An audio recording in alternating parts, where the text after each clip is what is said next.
Waze waba nomusa.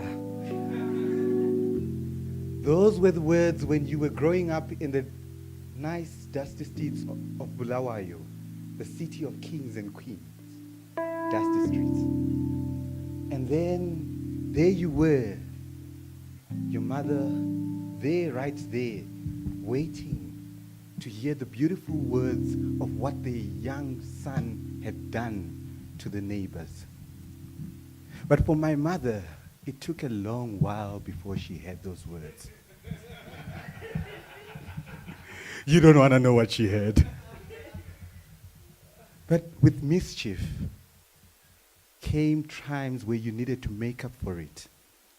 And making up for it meant something like spotting your neighbor, going right there to her and helping her with the bags. Just not really to help her, but to see if there are any bubble gums in the plastic bag. And at that moment in time, that's when you would get like, oh, you're so kind, my son. And you'd be like hoping that by the time she gets home, she does call by the juror hole there, say, yeah, your son today helped me. But it never happened. But as I grew up, I always yearned for that person to say to me or to my mother, waze waba nomusa, mtanako. And as I grew up, it never really happened. To a point where I was just done with this whole thing of kindness and helping other people, making up for mischief, because even if you make up for it, you are not saved. They will always still remember that you stole mangoes 3 days ago. I remember then a point in time when my friends and I were chatting, and I was like, why would I even bother traveling to another city when even my own city doesn't appreciate or find value in me? What more starting a new community with the new people around you? And little did I realize that accidentally I would find my way to the city of sunshine, Harare. And contrary to what you think it looks like, it's possibly the dirtiest city in Zimbabwe. But what made it an interesting experience is, for the first time, I actually got the words, waze waba nomusa, mtanami, from a lady who knew nothing about me, but she just appreciated seeing me. But there was something special about this lady, her daughter. I leave her to your imagination. See, it was so special that I always yearned to look for her whenever she is coming through that corner, and then I would be able to rush to her and carry her bags so that I could get into a yard and possibly bump into her daughter. Wouldn't you want to?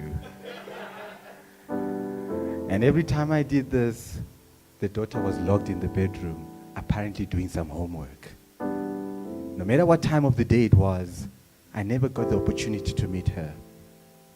And I still hoped accidentally one time I would meet her. And every time I went up to her, she would come back and say, waze waba nomusa mtanami. And I would walk her home in her yard, get into the kitchen, pack even the groceries for her. But her daughter never went out of her room, never went to the bathroom when I was there, never greeted her own mother.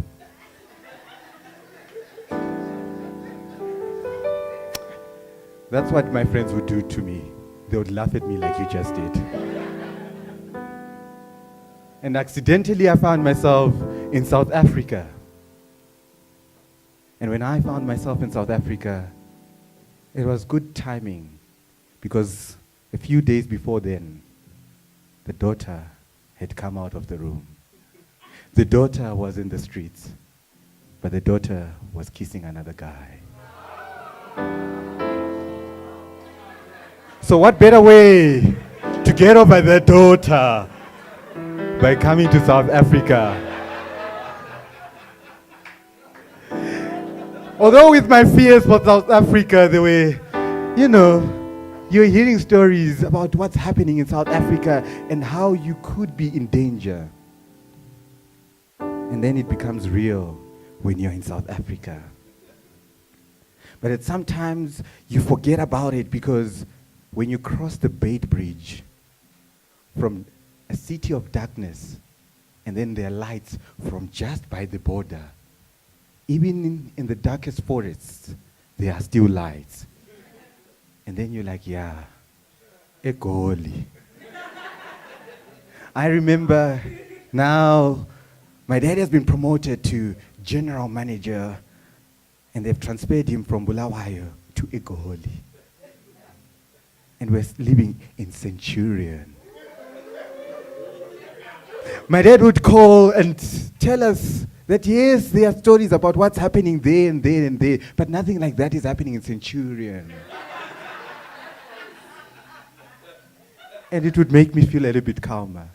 But what would make me feel calmer was that we lived not more than 100 meters to a police station. Not more than 200 meters was the big Unitas hospital. And just close by, like just a stone throw away, was a shopping center. Hey, Wena. From where I'm from, a stone throw away is a tuck shop at the backyard of your own home. So it was a real big achievement. Selfies knew me. I learned the art of taking photos and getting the background in. And it was a beautiful experience. And by the way, did I mention that 3 kilometers just from my home was the big Centurion Mall. Now, there's only 2 malls that I know of in Harare: Eastgate Mall and Westgate Mall. And from the way I say it, you can tell Eastgate is there, Westgate is there. And I'm here. But 3 kilometers from my home was the Centurion Mall. And because my dad would go to work, I had the whole day to myself. But the whole day to know where Spar is, where Checkers is, where Pick and Pay is, where that small Chinese people's shop is at that big Centurion Mall. For the first 2 weeks, I would go, as he left the house, I would follow right after him without his knowledge. And I would come back right before he came back home, which was around about 6:30 p.m. And I was exploring Centurion Mall. I mean, I could be a tour guide for Centurion Mall if you want. But this one day, I was tired. I knew where every shop was. I could even tell you the prices on the specials or which shops were actually offering the 50% discount. But I remember this very day because having been tired, and by the way, did I mention that some money had come from Zimbabwe and I had actually gone into Western Union for the first time. And from where I'm from, where we know inflation like the back of our hand, you know how to carry money in big pockets. You know how to carry a bunch of money, notes. You see, most of you are privileged to know just the gold card. In Zimbabwe, you were not rich if you didn't carry a wheelbarrow full of money. You were not rich if your hands were heavy with money. For you, the rich is quite the opposite. They've got a platinum card, a black card. For me, this didn't mean anything. This was just like a business card that you get from that one person who has decided to start their business today. But I remember so vividly that day, I had at least 3,000 in one pocket, 4,000 in the another, 2,000 in another, the back pocket. Close to the 3 point something, but because I bought pies and sour worms, I don't remember exactly how much, but I did have a few thousand in that pocket. That's not all. I had a jacket on. There was money in the other pockets. There was money in the other pocket. And guess how many phones I had? 3. So you could contact me on any of the 3. And I wouldn't get confused if it was Jolene or Mary or Libu Honey.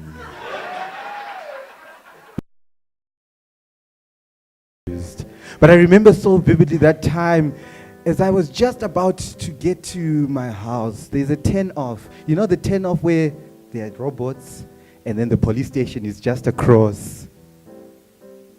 There approached a curvy lady. No, a curvy woman. She was really curvy.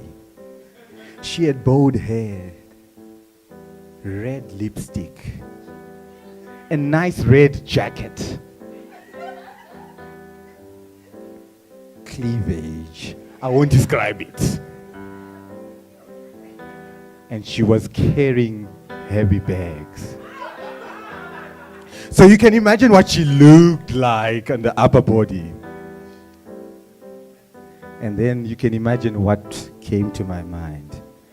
Could this be an opportunity for Waze Musa? And yes, it was.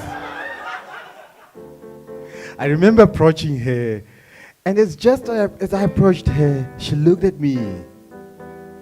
She's like, "Uzonceda mkhwenyana." And on Isidingo 2 days before, I'd learned that umkhwenyana could be actually the husband. I was like, yebo, ngizokunceda ntombakazi. And I'm like, then she looked at me and she realized, this translation. Where do you come from? Like, no, I stayed just right there. It's like, yeah, but where did you come from before you stayed right there? And then because I want to continue the conversation, I'm from Zimbabwe. She's like, I knew Zimbabweans are kind. You're so kind, my son. Are you here to help me with the bags? It's like, yeah, wherever you're going. But it was perplexing to me because where I come from, it's normal to see a beautiful, lovely lady carrying bags without a car. But in South Africa, everyone has a car. Even he who doesn't have a job and is crying of unemployment, he has a car. The only time he doesn't have a car is when he is protesting. So I had learnt about this, but it was perplexing. Why such a beautiful lady? And who cares? She's beautiful. I'll walk with her. He's a cab. And then I decided I would walk with her. She's like, no, wait. I'm tired. I looked down and I saw her shoes. Just like the dashboard on your car, you can tell, or you could tell she has been coming from a far, far place. And as she stopped and paused, she says to me, I'm looking for this address. Are you able to help me? She took out a card. It said Centurion. It said Littleton. But the street name is not familiar. Now, I am a millennial. There is something called Google Maps. I took my phone out. It was an iPhone. This is one of them. She's like, hey, Nkwenyana, you've got such a lovely phone. I'm like, thank you. And then I went to Google Maps. And then I looked for this address. Nowhere to be seen on Google. But I still wanted to help her. So she sat by a rock and really looked tired. Took out some pocket tissues from one of her pockets. And nicely, like a lady, she took them out. And then the most interesting thing happened. What you wouldn't expect from a nice, beautiful lady.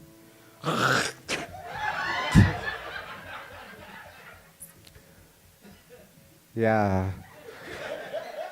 Beauty you may not change. You can keep the beauty. But behaviors you can change, right? If someone is ugly, that's how they are. Behaviors you can change. So I'm like, yeah, I'm sure we can work on this behavior. In my mind. She put the right tissue right in her pocket. Yeah, I can tell from her faces. I couldn't show that face. She was beautiful. And then I remembered, wait, I can't help. But maybe if we'll ask someone. And she was like, yeah, let's ask someone. And there, coming, just crossing from the police station, was a young gentleman in a white t-shirt, unomkhaba.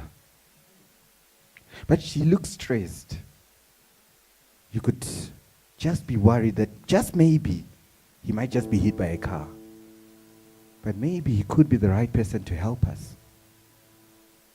She looked at me and she says, Visa Lomfana, call that guy. And then I did the honorable thing. I respected her wishes and I called the guy. From the way we looked, I was dressed in a bit of a smart format.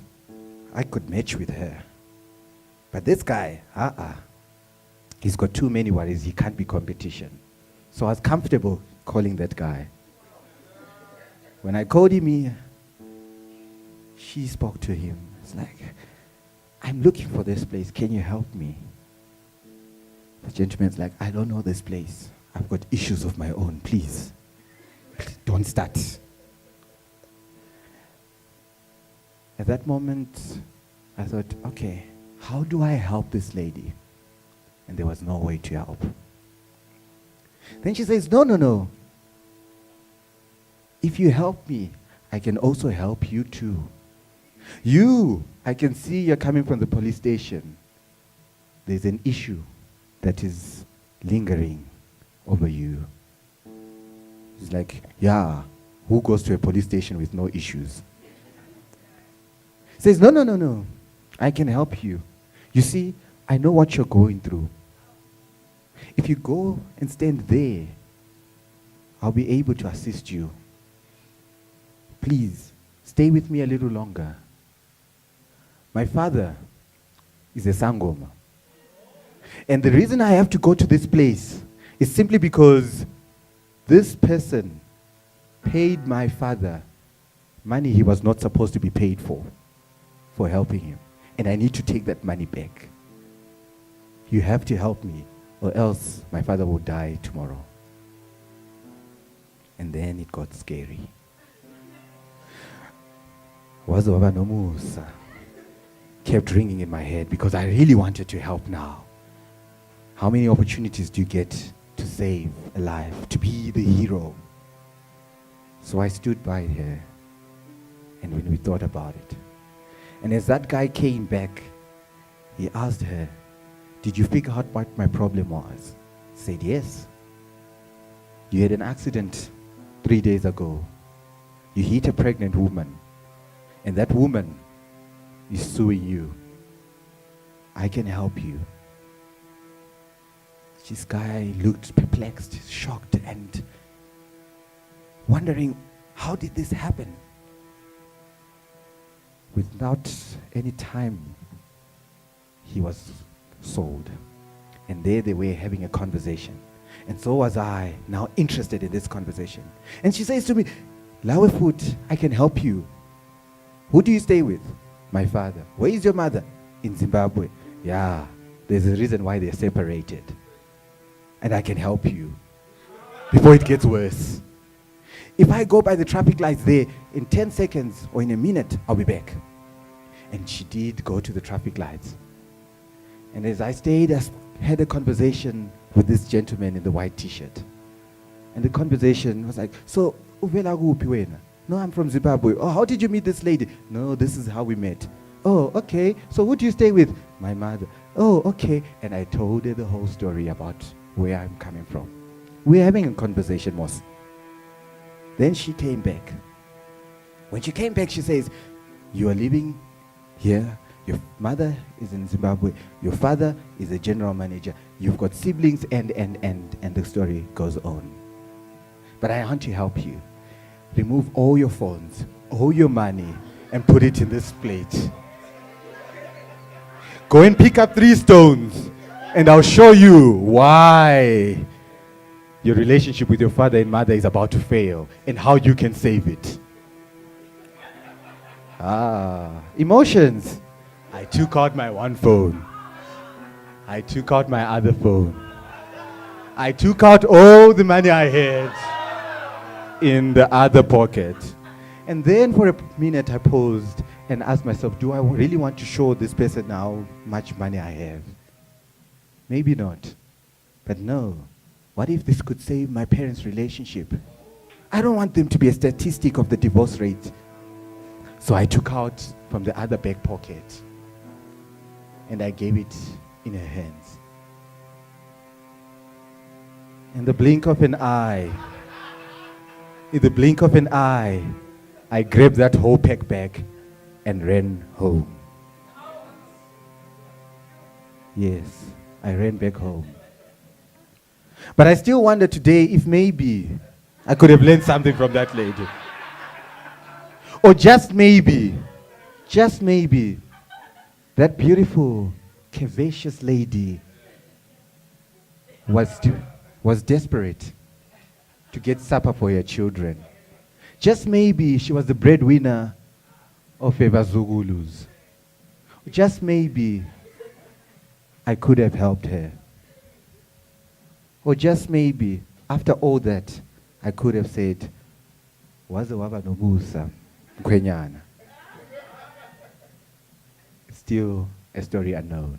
And maybe the next time we tell the story, I can share with you that I survived with all my phones. Thank you.